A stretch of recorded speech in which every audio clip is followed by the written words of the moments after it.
Yo, what's going on, y'all? Welcome back to another episode of hashtag CB99 Talks. I'm Combo Breaker 99, and I'm back with round 33 with y'all. Man, 33 episodes deep now.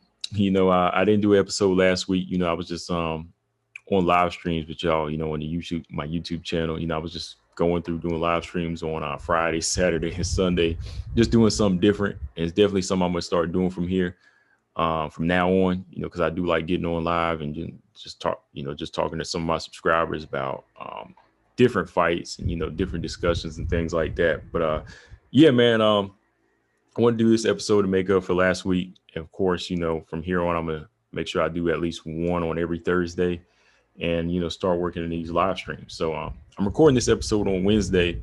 So I'll probably jump on and do a live stream after this, while I edit the episode. But yeah, man, I want to go back and just do my UFC 254 wrap up with y'all. I just want to go back and talk about the fights real quick. The results of fights that I felt stood out. Of course, the early prelims card and the main card. I didn't get a chance to really watch too much of the preliminary card, but I did watch the main one. So yeah, I just want to go back over some of those fights. And something different I want to start adding to the show. This is something that, pretty much I'm doing every episode. I just don't really call it this, but I want to do the highlight finish of the episode. That's where I pick like either a submission or a knockout that just really stood out to me, and just give it the highlight for the show, and just kind of talk about it because I had this specific one last week, but I didn't do a show, so just been holding on to this one, and it can be from any organization. It could be from PFL, LFA, those organizations, as well as UFC, Bellator, Invicta, whatever. So I just want to start doing like a highlight finish and give that person that little spotlight just for that segment. And main topic, man, I want to talk Jessica Andrade. I want to talk about her shakeup in the flyweight division because I talked about this in a video, and I want to do a part two to it. So this is the part two. I just want to go back here and go ahead and discuss how I feel about her move up, her getting the title shot, and some of the other flyweights, their reaction to that. I just want to go back and give you my thoughts on that as a whole and go a little bit more in depth on it. But yeah, man, going back to UFC 254 last weekend, it was a solid card. Khabib Nurmagomedov versus Gaethje, solid card, early card.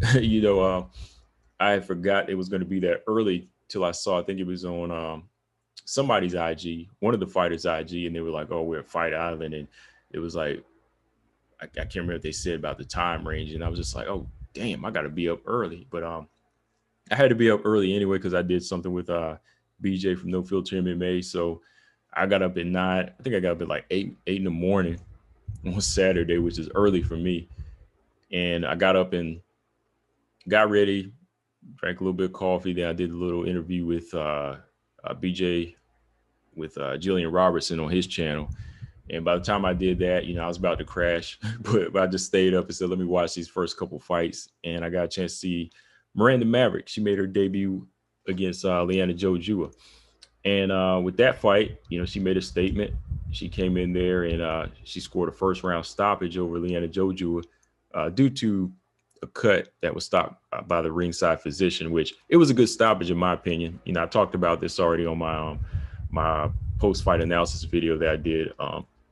Miranda Maverick, she's just a very, very accurate striker, very good hand speed in there. And I think a lot of people were underestimating that. But like I told, certain people, I told like a lot of people, I told BJ this too, but, her striking is underrated. She's physically strong and has a very solid ground game, but her hands are just as good. She has the IQ to use her hands whenever somebody's better than her on the ground. If that person wants to take it to the ground, she'll keep it striking it. She could do either. But in this fight, she just showcased better hand speed, punch variety. Liana Jojua was just too slow for her. I think Liana Jojua got in some good shots in that first round. She landed some good counter shots, but I think the mix-up was too much. The leg kicks, the body kicks, the left hands, the jabs, and then that big elbow came and just opened up the bridge of her nose. And that didn't stop her. Like, she wasn't rocked, but like when the when the fighters went back to their corner, the ringside physician kept looking because her nose was pouring blood. It was just like pouring. It was gushing. They couldn't stop it. So it was best. The ringside physician, he just stopped it. And that was it. I mean, sometimes you feel for a fighter because their heart and mind's in it. They're not hurt. They're not glassy eyed. They're not like falling over. But it could just be that one little thing, like the flesh, man. Like flesh is that weak. The spirit is strong, but the flesh is weak. And this was one of those times where it showed. Sometimes, like I said, those pronounced features on a fighter, bigger noses, fuller lips, uh, they're just open targets sometimes. So you got to really, really prepare defense wise to protect those things. If you got the swollen cauliflower ear that's not getting drained, some people will target that and bust it open. I've seen that before. So this wasn't something new. We've seen it in Montana De La Rosa. We've seen this in other fighters. All you got to do is touch that bridge of the nose and it starts leaking. So yeah, shout out to Miranda Maverick. She made a solid debut. It was very entertaining fight, and I think she just wants to keep going and making that statement. She wants to be champion or title or challenger for the title in 2 years. So I can't get mad at a fighter like that. She's still young and still growing. But yeah, as for Leanna Jojua, definitely got to work on her defense with a nose like that. So yeah, man, moving to the main card, Lauren Murphy versus Lilia Shakarova. A lot of people had mixed reviews about this fight, which I did too, man, because I felt like Shakarova, 8-1, coming into the UFC for the first time. I feel like they could have done better. I feel like they could have gave Lauren Murphy like another top 15 fighter, or they could have pulled somebody in from Invicta, Vanessa Porto. I'm just saying, they could pull somebody in as a late replacement that would have been better than Shakarova. I feel like Shakarova looked like a strawweight in there. Lauren Murphy was just too big, too strong, too skilled. Pretty much outstruck her the first round and put pressure on her, outboxed her, broke her down to the second round. Shakarova looked like she wanted to box a little bit more in that second round and kind of time Lauren Murphy, but when they both went into the clinch and got to the ground, it just proved all Lauren Murphy, and she got the second round submission. So yeah, man, moving on from here for Lauren Murphy, I feel like she just has a pickup right where she left off. Whenever Cynthia Calvillo is good, 100%, they still need to fight. Or, this is another fight I'll talk about maybe in another video, is Jessica Andrade. If Jessica Andrade doesn't get the title shot right away, or she wants to fight in the meantime while Valentina and Maya, while they have their fight, I think that Lauren Murphy and Jessica Andrade should do it. They should fight. Which she said in her post-fight interview, she was cool with that too. She said if she had to go through her, then she would too. So yeah, definitely would like to see that fight. But yeah, as for this one, like I said, it wasn't really a good fight for Lauren Murphy on the main card. I feel like they should have got her a better opponent, but she did what she was supposed to do, man. Moving on, heavyweights, Alexander Volkov versus Walt Harris. Yeah, shout out to Walt Harris, man. He's been going through a lot, but he still comes in here with a warrior's heart. Volkov in this fight, man, I just feel like he was too much, too powerful, too big and strong. And I won't say he was too big and too strong. I think Walt Harris just had the wrong approach in this one. And sometimes I feel like he kind of gasses out and uses too much energy here because once again, Volkov, putting the pressure on his opponent with that long left jab.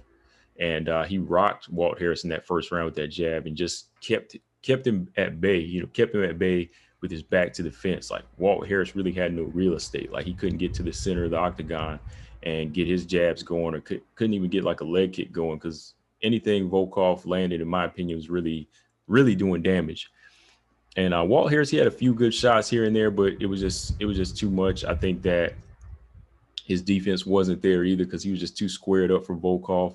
And in that second round, when Volkov landed that body kick, that was it. Like I thought DC was joking at first because I turned my head, but like when that body kick landed, like Walt Harris just like groaned. He just like really groaned, and like he just got stabbed. That's how bad it was. And then he turned, so the referee stepped in and stopped it. So yeah, that was a vicious body kick. Kind of reminiscent of how Jessica Andrade had stopped Caitlin Chikarian with the body shot. like these body shots, like they'll have, like I said, man, like body shots, they'll shut down your whole killer instinct. Body shot will shut down everything. Like I said, you could get punched in the face, you could get your chin checked, and you'll be on like wobbly legs, but you'll still be swinging. You see that in fighters, they'll still be swinging, but like when you get hit to the body, it's like that's it. I'm done. Who am I again? Am I a fighter? No, I'm out of here. That's how I think like Caitlin and Walt were at that point. They were just like, no, this is too much. I gotta stop. So it was just one of those knockouts, man. And I want to see Walt Harris bounce back from here. I want to see him get right, work on his defense, keep his feet a little bit more planted and be more aggressive. Because I feel like I think he had the power to hurt Volkov, but he kept moving and didn't really keep his feet set here. But yeah, man, moving on from here, I want to see Volkov in maybe one more fight, maybe one or two more fights. I want to see how impressive he is to move on to a title shot. And yeah, moving on to the co-main event, Robert Whitaker versus Jerry Cannonier. I know a lot of people feel like Jerry Cannonier was going to pull the upset. Like, I thought he had the ability to do that, but I didn't put any money on this one. I feel like Jerry Cannonier had the power to hurt Robert Whitaker and, give an inside and make it a gritty fight. But Robert Whitaker, man, first thing I think of with Robert is just IQ. He's one of those guys with the ability to, figure his opponent out in maybe one or two rounds, and it's all him. He's a very good defensive fighter. When he knows he's figured you out as far as your timing and your rhythm, he can start going on the offense a little bit more. That's when he can get a little bit more confident, and he's really in there. And I think one of the things that built up Robert Whitaker's confidence in this fight was coming into the ring with that Roy Jones. He came into the ring bumping that Roy Jones, I can't be touched. And it kind of showed in his style. Like, he was in there boxing with his hands low, with the feints, with the little game rooster type movements on Cannonier, popping the jab out and, just using good movement. And that first round, I just felt like Cannonier, he had good moments, but I think that Robert Whitaker just controlled it with staying busier and staying active with his left hand. And then the second round, it was just like a technical schooling, jab after jab, popping Cannonier in the face, swelling that eye up. And then in that third round, I thought Robert Whitaker was about to get the finish with that. With a head kick, he followed up with the head. I think it was a right and a head kick, and Cannonier went into the fence. And Whitaker, he tried to go in there and stop him, but shout out to Cannonier. He hung in there, man. Cannonier, he just was like in the fight, and he actually caught Robert Whitaker with a good, I think it was a good right hand over the top and wobbled him. And Robert Whitaker went straight into veteran mode, started going in for the clinch, smothering, staying in the pocket, holding them tight until that last like 30 seconds, and just rode out the fight. So it was a good, solid win for Robert Whitaker. Good 3-round decision over a game guy like Cannonier. But can Robert Whitaker step up to that task again? Can he go back in here to rematch with Israel Adesanya? I think every champion, every warrior deserves a rematch, but in my opinion, which wouldn't really matter to Robert Whitaker, is I don't think Robert Whitaker can beat Israel Adesanya. Which he shouldn't listen to me. Go in there and take a chance. I think Robert Whitaker has earned that title shot, just off of his resume and his credibility as a fighter. But I don't think that I don't see anything changing too much whenever he goes back in there against Israel Adesanya. I think Adesanya just has too many levels for him. Maybe he could go maybe 2 or 3 more rounds than last time, but maybe he could take it to the distance. But I still see Israel Adesanya winning that fight, most definitely. And the main event, Khabib Nurmagomedov versus Justin Gaethje. This was the fight. I just couldn't pick a winner in. I said may the best man win, go for both. I like Gaethje a lot. I think he's a good, exciting fighter. I like his stand-up. As a boxing fan, I like his hands. I like his striking game. Khabib Nurmagomedov, I like him as a wrestler. I just like his style, the way he's able to nullify guys and maul them and shut them down. And that's what makes me want to get into wrestling. I'm a boxing fan and boxing head, but I want to get into wrestling because of, watching Khabib sometimes, and going into this fight here, I knew that if he gets it to the ground against Justin Gaethje, it would be a wrap. But I also knew that Khabib had the ability to use his striking and his footwork to really offset Justin Gaethje to get those takedowns. And this is why I tell a lot of people, casual fans, hopefully other fighters that are wrestlers and grapplers out there, they're listening. But as a MMA fighter, when you grapplers and wrestlers become MMA fighters, y'all still need a background in boxing. You still need the fundamentals in striking and boxing. You can still see Khabib going in there training, setting up that overhand right, training that overhand right that knocked Conor McGregor down. You still see him going in there working his footwork on walking opponents down. Uh, that's what a lot of those grapplers and wrestlers need to do out there. You just can't go in there and shoot in all the time. You just can't shoot in for takedowns all the time. You got to go in there and apply pressure like a real striker and a boxer and throw hands like one. If you start learning how to throw hands, that'll make the takedowns come easier. And I think in the first round, Khabib, he was applying very effective pressure on Justin Gaethje. And Justin Gaethje was touching him now. Don't get me wrong. Justin Gaethje, he was touching Khabib with some good shots. He was on the back foot by choice in the beginning. In the opening minutes, he was on the back foot, throwing out his jab, throwing out some good right hands and touching Khabib as he came in. But as the round went on, I think when he saw he couldn't hurt him or rock Khabib, and Khabib was like really cutting the octagon off and touching him with a good overhand right, I saw Justin Gaethje start kind of moving more. He was on the bite more. He was trying to get away because he knew that the takedown was coming. So after a while, that effective pressure from Khabib started taking over. And I feel like he was touching Justin more. He was touching Justin more and just applying effective pressure. So I had to give him that round. I know some people gave Justin the first round with that movement, and he did land a good two-piece on Khabib and rocked him. So I definitely could see that. I definitely could see that. But I feel like Khabib put the effective pressure and still landed good shots. And then he wrapped the round up with a good takedown too. So I gave Khabib that round. But second round, as soon as Khabib closed in, he shot in, got that takedown on Justin. I knew it was over because you could already see as soon as he got in and started grappling on with Justin, he got that, thought he was going in for the arm bar, but then he locked in that triangle, just started choking. And I saw Justin, Justin, I tapped like 4 times. I think he tapped 4 times, but maybe the referee didn't see it. So finally, when he saw him tap around to the side where in the ref's view, the ref finally stopped it, but Justin looked like he passed out. So yeah, it was just a good solid performance by Khabib. I saw that coming. Like I said, I didn't really want to make a pick, but I said, man, if this goes to the ground, as soon as Khabib locks in, it's over.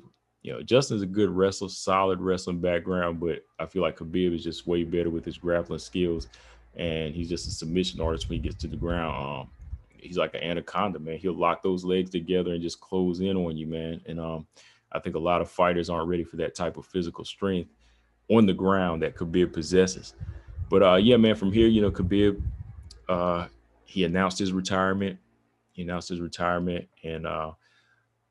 I know a lot of people, they had mixed feelings on this, but when I first thought about it, I was like, yeah, man, maybe there could be some other fights. There's some other paydays out there for him, some other catch weight fights. That was my first thought because it was a shocker, in that Saturday night. But right away, as soon as I thought about it, I was just like, man, if you've done everything you needed to do in this in this short amount of your career, I'm talking about, he's been in the game for a long time, but there's a lot of people who have these big careers, vast careers where they go up and down, up and down, up and down, but you got Khabib over here who's, risen to the top and has never been knocked down. Why try to gamble that? If you feel like this is the time to retire, then go ahead and retire. So I kind of stand with that now. I definitely stand with that. Some people wanting to say, oh, let's go back in there and get the 30th win. Let's make it an even 30-0.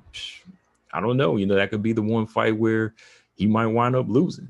So it all just comes down to how he feels now. If his heart is still in it, if his heart well, if his heart's not in it, then it might be time to go.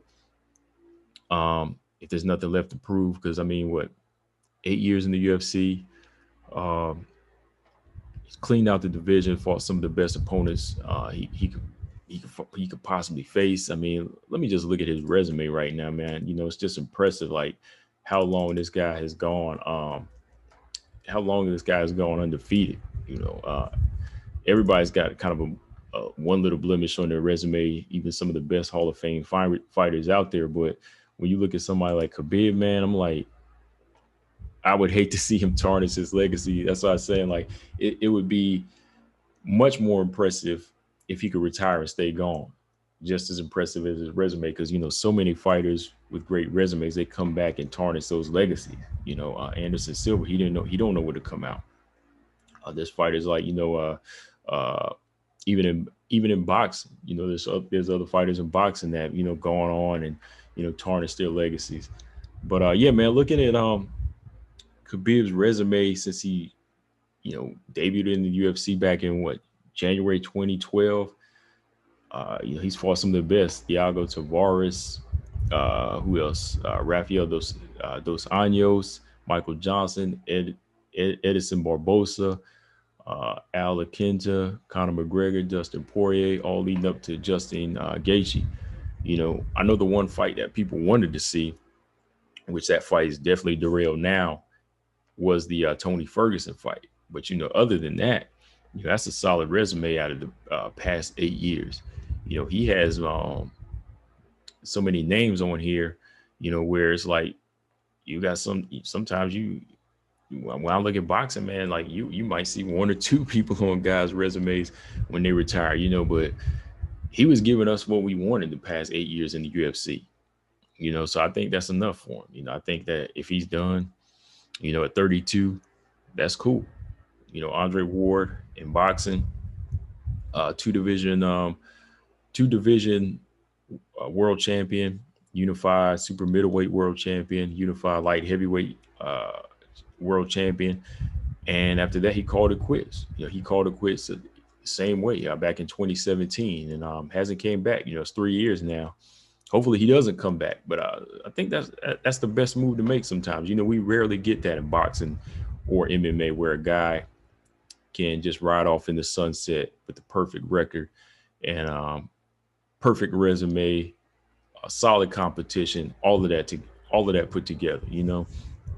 I know some people brought up to me, it's like Barry Sanders. I'm not a big football head, but Barry Sanders retiring in his prime was the same way.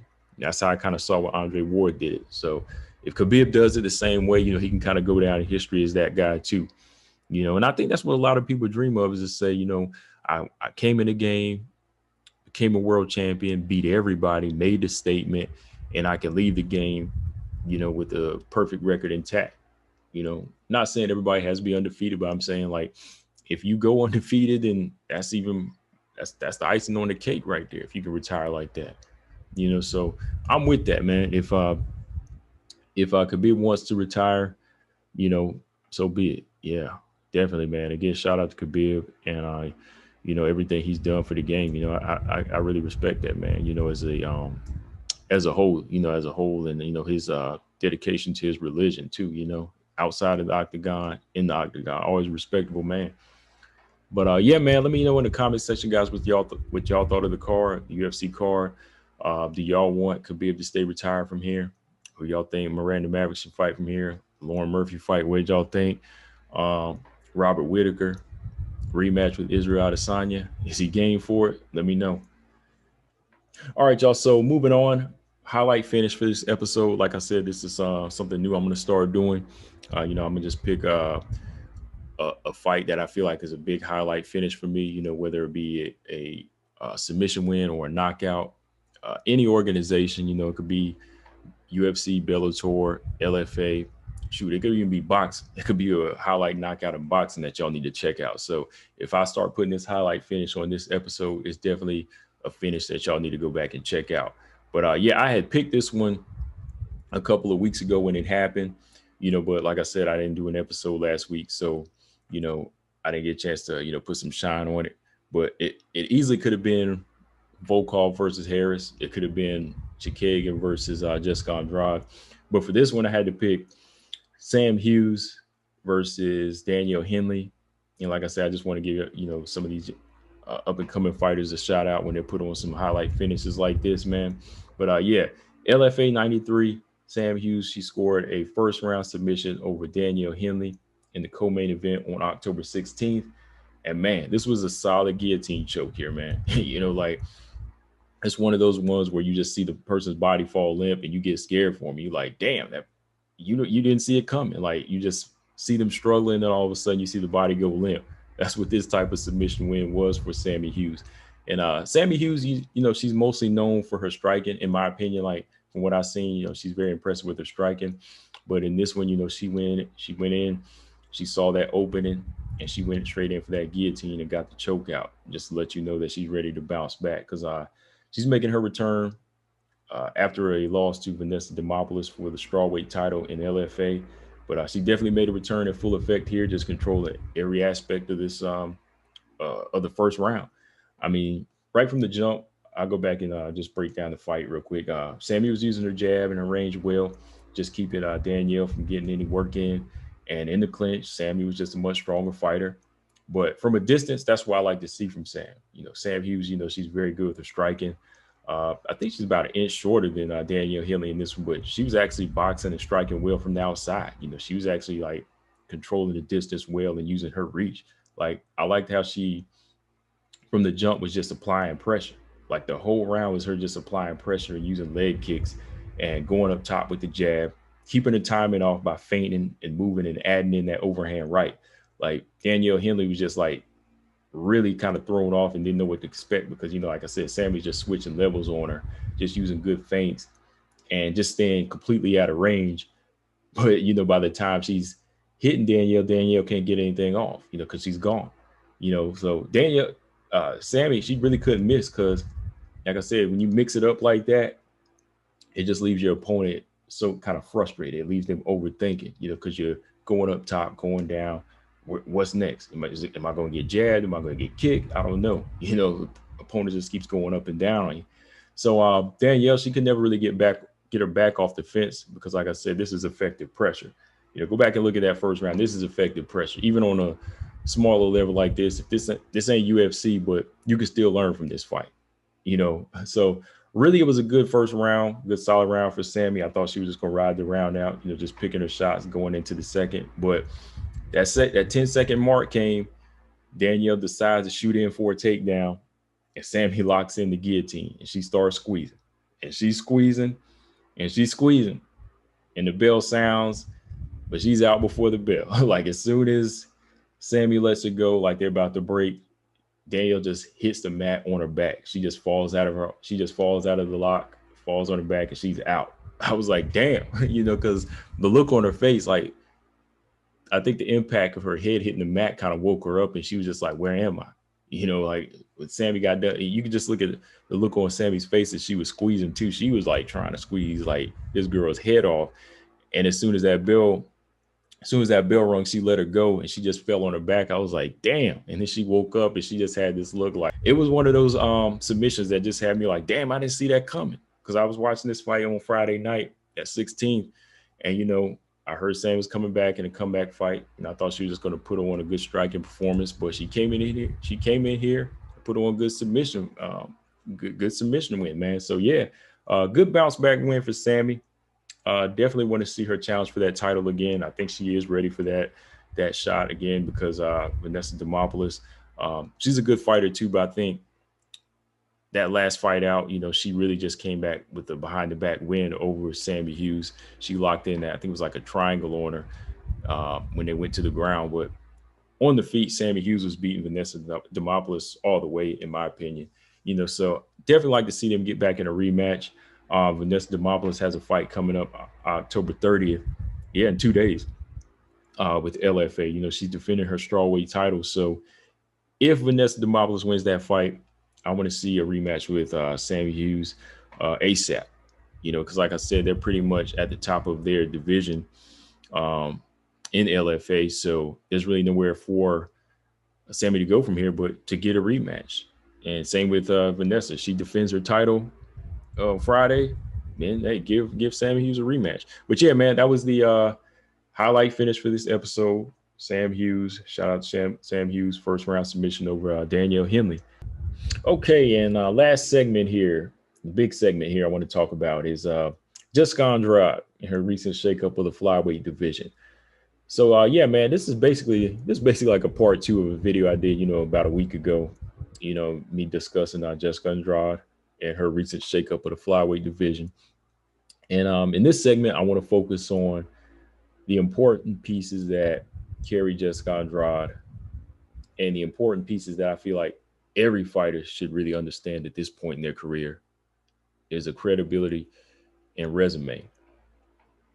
You know, Jessica Andrade to me, she's that fighter that, we can all trust in, whether it be the matchmakers, whether it be Dana, whether it be her manager, casual fans, whatever, we can all trust in her and say, okay, when she goes into a division, she's going after the names.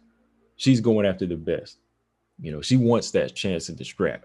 We always can trust in her to be going for something big. She's going for that milestone. Every move she makes, she's going to go in there and say, okay, I'm going for this. So it's going to hold some type of weight and it's going to stand for something in her career. And, those are usually like really, really hardcore MMA fans or hardcore boxing fans. Those are their favorite type of fighters. Casual fans, they can come and go, but like hardcore fans, they'll stick with a fighter if they can understand what a fighter's going for. A fighter with a blueprint, again, a fighter that's going for the milestones, and with Jessica Andrade moving up and taking on the number one contender in Caitlin Chikagan, my question is like, did all y'all casual fans or did all these other flyweights think she was just going to take this fight like an exhibition fight and not think it was going to go somewhere? She's taking on Caitlin Chikagan to set up a title shot. I mean, this is a fighter that just came from strawweight. Okay, yeah, she got back-to-back losses in the strawweight division, against Rose Namajunas and Weili Zhang, but she still holds a win over Rose Namajunas as well. So you got to understand, this is her track record. Go back to 115, go back to 135. Look at what she's doing. So if she comes up to 125, you got to understand what she's going to do. So if she's going in there taking on the number one contender in Caitlin Chikagan, she's going after the goal. And if she takes her out, she's going to get this title shot. That's exactly what she wants. She don't care about what everybody else thinks. She doesn't care what the other flyweights think she deserves at this point. Jessica's making moves for her. And remember, going back to fighters, like I said, with blueprints, those are fighters that are just thinking about them. And that's important. Self-preservation is important in this game. Again, Jessica Andrade making moves for her. And I'm sure a lot of the other fighters out there are making moves, but let's just say Jessica, she's making the right moves. And she's making the right moves by thinking of her. I'm not saying, people got to be selfish and like self-centered, but you got to be selfish to a certain extent, okay? Like, not like full on selfish and pig-headed, but you got to be selfish to a certain extent when you're in the fight game, because you go in the octagon alone and you're coming out alone. You go in the ring alone, come out of the ring alone. I mean, you got those people walking with you, but hey, it's still all about you. All those fans are looking at you. All those trainers are looking at you as the guy that they want to win because they need you to win because you're paying their bill. So it's all about you. So, Dana and the matchmakers, they know that Jessica's a fighter that has time and time again has proven she stands above the other contenders, no matter the weight. She may lose a fight here or there, like I said, but the focus never changes. And that's why they can invest in her. Because when they see a fighter like that, okay, she gets knocked out by Weili Zhang, but I can still believe in her. She's going to go in there and fight Rose again. Okay, she came up short against Rose. I can see the hunger in her. She still wants to surround herself with the sharks no matter what. So when she comes up to 125, what does she want? Caitlin Chikagan? Okay, well, we can do that because we know if she wins that fight and she wins in dominant fashion, she's going to want to go for the gold. And that's what we need. That's how the matchmakers are thinking. That's how Dana White's thinking. We need exciting fighters and exciting fighters that want to fight the best. Sometimes I disagree with Dana on, wanting fighters always to knock somebody out. But if you can do that and you're fighting the best, I'm cool with that. If you can continue to knock people out or slam them and get them out of there, but you want to fight the best, I'm cool with that. I think a lot of these other flyweights that have been in the division, honestly, they had their chance to set it up with Valentina. They had the blueprint right there. You've been at 125, go ahead and do what you do. I haven't heard anyone call out Valentina the way some of these other fighters that moved up from strawweight did. Again, going back like a few years ago, we had strawweights move up like Joanna. Joanna moved up. Now you got fighters like Jessica and Cynthia Calvillo, who was the title shot eventually. But the rest, the rest are either like putting their title shot at risk, or they're just ducking all together like, oh yeah, I'm not ready. I'm not ready. I'm in it for the love of the sport. I'm in it for the love of sport. And that's another question I have. It's like, should you really be in the division if that's all you're thinking about is the love of the sport? Because the UFC rankings are made up of fighters that are supposed to be competing. This is a competitive game here. This ain't just about, oh, we're going in here, we're touching gloves. This is a quick little fight. Then we go home and shake hands. It's all good. It's all good. It ain't that's not this. So when you talk reliable, a fighter that wants to challenge, wants the best, and they're willing to take that opportunity, that's Jessica. Like I said, I'm not a big Jessica fan because of her style and some of the moves she makes when she's, in there. Some of the choices she makes, technically in there, I'm not a big fan of, but, I can give her all the credit in the world, And with Jessica Andrade, the one thing I do love about her as a fighter is this next thing I want to talk about. And number one thing is the resume. Pound for pound, answer me this in the comment section. Whose resume really touches Jessica Andrade at this point, besides the champion, Valentina Shevchenko, or anybody besides like Amanda Nunes? Like, let's talk 125. Whose resume really touches Jessica Andrade right now? And I've said this already. I've said this in a previous video. Like I said, I just want to go back in a little bit more. But like, if your resume holds weight, remember this. Like, if your resume holds weight, and you already fought your way up in another division, you don't have to start. You don't have to start at the bottom of one. You don't have to start at the bottom when you go to another division. No, you don't have to do that. We see that in boxing all the time. Terrence Crawford, 3-division world champion. You go from 140 to 147, you should be fighting for a belt at 147. Manny Pacquiao moves up from 135 to 147 to 154. No, he doesn't go back down fighting number 18s, number 20s, number 25s, or then fight his way back into the top 10. No, he's already got the resume to, make us say, okay, you're good to go. You're clear. You're fighting for a title. Because we go back and say, okay, he's beat this guy. He's beat that guy. He's world champion in 3 other weight classes. You don't start at number 20 and then after that, you work your way back up. You get a title shot because you're proven. Jessica Andrade is proven. Much like the Manny Pacquiao's.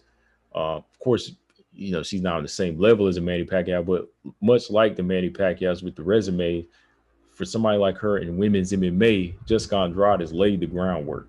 She's laid it business-wise, skill-wise, and competition-wise. So if there are any other like fighters out there in the division that were in the division for the longest time but didn't want the title shot, but whenever another fighter comes from a lower weight and moves in, you can't get mad because that person earned it. So nobody can be salty about it. Like I see, Lauren Murphy at first, she was saying, okay, Jessica Andrade's on a back-to-back losing streak, but that's not what it's all about. It's all about how the person, moves. Look at her resume before that. She may be on a 2-fight losing streak, but she still has something in her to make us say, oh, she just wants to fight the best. She's not going to take anything less than the number 1 contender. I've said this too. I made my workforce analogy. I say a vice president leaves a company for another company. He transfers to another company. He's not going to start at the bottom in the mailroom. He's not going to start at the bottom at the office job anymore. He's going to go to that other company as a vice president or higher. You know, I mean that's you if you want to do that, but I mean the best thing for your career is to stay right there and move up. And I think somebody like Andrade, whether she is on a back-to-back losing streak, every move she's making is because she wants the best for her career. I think we can honestly say she's a fighter that says, I want the strap. I don't care who it's attached to. You know, she already beat one fighter. She already beat one fighter like Rose Namajunas and proved, look, this is what I want to do. She fought Joanna, came up short, but this is what she wanted to do. She fought Claudia Gadelha, beat her. She moved up now, beat the number one contender fair and square. So that holds a shot for her. So I think it's just a lot of saltiness right now, but I kind of think it's starting to go away. But there is a lot of saltiness because I think, some people see Andrade using the guts that they wish they had, or at the same time, it's kind of like they were just chilling and thinking that they could keep the division moving at their pace. They wanted to keep it thriving at their pace. But as soon as somebody else comes in and put some blood into it for real, they put some real movement in there, then it's kind of like, okay, what's going on? This is changing up my rhythm. Then they go, oh, what is this person doing? They're actually fighting for the title already. That's whenever it kind of, starts to shake them up and makes them start thinking and makes them want to grind, make them have to grind faster. And they didn't want that. But that's how Jessica Andrade works. That's how Rose works. That's how Weili Zhang works. That's how Joanna. That's how she works. That's how Tatiana Suarez. That's how the strawweight division was working. And that's where she came from. She's coming from the strawweight division where it was nothing but killers and a thriving division. So now she's moving up to put some of that lifeblood in the flyweight division. And hopefully, Cynthia Calvillo, fighters like that can. Hopefully, whenever Nina Azaroff moves up, she can. And hopefully, if Tatiana Suarez, if she moves up, she can. So it's definitely going to put some shakeup into the flyweight division if all these fighters move up, because it's either going to make these other ones step up or it's going to make them step out. So yeah, from here, man, we'll see what happens. I know Valentina has Jennifer Maia on her plate right now, but if she gets past her, maybe she'll go ahead and fight Jessica Andrade, or Jessica Andrade might have to fight Lauren Murphy. But I do have to say, I give Lauren Murphy a little bit of credit there in the post-fight interview she gave. Lauren had talked about her win streak, her 4-fight win streak, which I do agree with, that in some ways she did deserve a title shot, more so than JoJo Calderwood. I'm a JoJo fan, but JoJo was 1-1 at the time. She had lost to Caitlin Chikagian and beat Andrea Lee, whereas Lauren Murphy had beat, I want to say she beat Roxanne, Maria Romero Barella, Andrea Lee, of course not in that order, and then one other fighter. I don't know if she was included in this Lilia Shakarova, but on a 4-fight win streak, okay, that does look good. But again, Jessica Andrade just got to the division. Like, where were you whenever Jessica Andrade wasn't there? But like I said, Lauren Murphy did speak a little fair, as far as saying that she'd be willing to fight Jessica Andrade to get to that title shot. And she did start to see the reality there that Jessica Andrade does deserve that title shot. So however it works out from here, I think that Lauren, if she wants that title shot from here, she got to fight Jessica Andrade, and hopefully that fight does happen, because I think it would be interesting. I think that would be an interesting fight, because like I said, while Valentina and Jennifer Maia are fighting, them two can kind of stay busy and fight, because I think they'll probably put on another title eliminator before they do that. So that would be cool, man. But yeah, man, like I said, nobody can be mad at Jessica Andrade getting a title shot from here, because it's all about the resume. I mean, we could look at a resume right now. I might do that on the live stream actually on this Wednesday evening. But I mean, it's just crazy, man, that a lot of people don't understand, like a resume and credibility can take you far. It can take you far, man. Like, and it all comes from hard work and the grind. Like, I see a lot of people now, they come to me with certain things, they say, well, yeah, like I see your work ethic on this, I see your work ethic on that. I mean, like, well, I just come to do my job. That's how I am. I just do what I do, and let that speak for itself. I'm not a loud mouth. I don't like to do all this talking. I like to talk on my podcast, of course. I like to talk on here, but like when it comes to like, getting the work done and making out my blueprint and what I want to do for the night or for the day or whatever, that's me. That's how I work. That's why I can respect fighters like Jessica Andrade, who I'm not gonna lie, might be a growing fan just a little bit. But yeah, man, that's all I got on this one, guys. Like I said, I just wanted to go back in a little bit more in depth with y'all and talk on Jessica Andrade. Uh, I hope I made some good points in this podcast for y'all, that y'all could kind of go back and think about these different fighters, or, just some gems that maybe y'all could think on, and just say, okay, that makes sense. I hope I can kind of do that for y'all. But yeah, definitely check out that highlight finish for this episode. Sammy Hughes, she went in there and did her thing. Like I said, give me your thoughts on UFC 254 and your thoughts on Jessica Andrade. I know we talked about that a few times. We'll probably talk about it on the live stream I do tonight. But let me know what y'all think of the flyweight division as a whole once again. And make sure y'all subscribe here to my YouTube channel, Combo Breaker 99. Subscribe to my Instagram or follow my Instagram at Combo Breaker 99, as well as All Boxing Everything, that IG as well. I'll post all that here for y'all. And, like I said, if y'all want to start helping out the channel, I'm going to put my Cash App up here as well.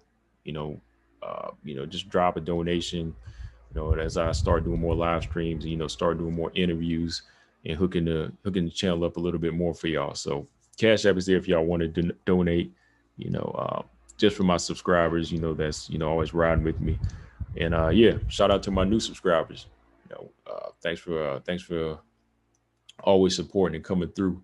But yeah, man, I'm gonna wrap this episode up here. And like I said, I'll probably get on here and do live streaming a little bit. It is Wednesday night, of course, but y'all get this episode on Thursday. But yeah, guys, that's all I got on this one. Combo Breaker 99. I am out. Subscribe. Peace.